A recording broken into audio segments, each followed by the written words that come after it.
plenty of foods you shouldn't prep in advance. Garlic, I'm looking at you. It oxidizes, and the flavor changes enormously, but there are lots of shortcuts available to home cooks that are totally serviceable, even tasty, that don't always entail consuming tons of extra additives. Here are a few things I buy on the regular. Roasted peeled bell peppers. When was the last time you roasted and peeled your own peppers? How'd that go for you? It is, frankly, sort of a nightmare. Whether you're broiling them or toasting them over an open flame, it seems to take forever. It's lots of hands-on time. You have to steam them in a covered bowl. You have to wait for them to cool, then delicately pick off the skin, and take out the seeds and stems, and wonder what on earth you've done with this one precious life you've been awarded. Okay, maybe that's overstating things a bit. But major grocery stores, including Trader Joe's and Whole Foods, have really tasty jarred bell peppers. I've seen red and yellow at TJ's, and Whole Foods has red peppers made with simply organic red bell peppers, sea salt, water, and citric acid. The cost for 1 full pound of them near me?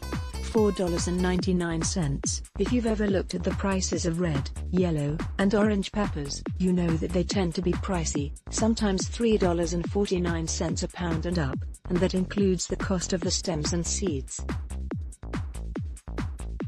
Love your life. Keep your nails pepper-free. Buy the jarred peppers.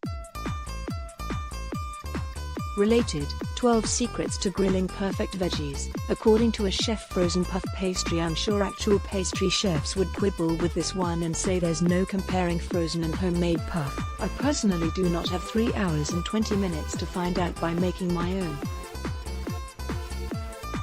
I do, however, have time to take a sheet of Pepperidge Farm puff pastry, my go-to brand, out of the freezer and unfold it. I cover it with caramelized onions, thyme, and taleggio, a favorite Nigel Slater recipe. Pop it in the oven, and no one is the wiser when it comes out puffed and golden and gorgeous as can be. Boneless skinless chicken thighs. I was a member of the Church of Whole Chicken for such a long time.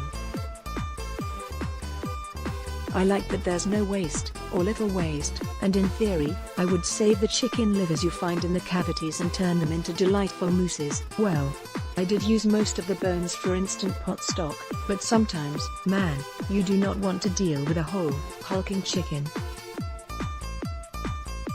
Sometimes you don't even have room for one in your fridge or freezer. So I started using bone-in chicken thighs and legs, and those were fine. But recently I've switched to boneless skinless thighs, and I'm a believer. It's a cop-out of sorts. Somewhere, there are probably tons of chicken skins sitting on a floor, along with the bones, before being swept into the trash. The environmentalist in me cringes. But now that I've seen big value packs of boneless, skinless, air-chilled thighs at Whole Foods for an absolutely reasonable price, I'll be buying them regularly. Try this recipe, become a believer. Related, the $2 ingredient that will make your chicken taste so much more flavorful. Canned beans. Yes, beans from scratch can be mightily delicious. There are heirloom varieties out there that are extraordinary, and if we don't eat them, they might go extinct. But when your toddler is screaming that you didn't let her close the fridge door like you said you would, and your wife says if she doesn't eat in 20 minutes she's going to start screaming. 2. Look to canned beans. Rinse them, and do this. Open a can of tuna, break out a lemon and some garlic, maybe throw some frozen greens in there. Run away from the screamers. You provided sustenance, and you're done here. Take out rice. My wheezing air conditioners are of the, vintage variety. So if I just want to make butter chicken in my Instant Pot and keep the darn stove top off, that one little flame sure can heat up an apartment. I'm asking the boyfriend to pick up a pint of rice on his way home. We use most of it that night, then pack extra into the next day's lunch. It costs $2.50 for convenience, a cool home, and 30 minutes of cooking time saved. Related. 9 no-cook meals for when it's too hot to turn on the oven. Cookie dough in logs. I tend to make my own cookie dough and then roll it into logs. I'd love to tell you I neatly slice off coins of dough, put them on sheets, and make pretty little cookies. That would be a lie. More often, I am standing by the freezer with said log in my hand like a weapon, gnawing at any chocolate chips I can get off its lumpy end. You do you, but I have no problem with that Nestlé Toll House chocolate chip cookie dough log, which I tend to treat with more respect, and which I slice up to handle cookie cravings.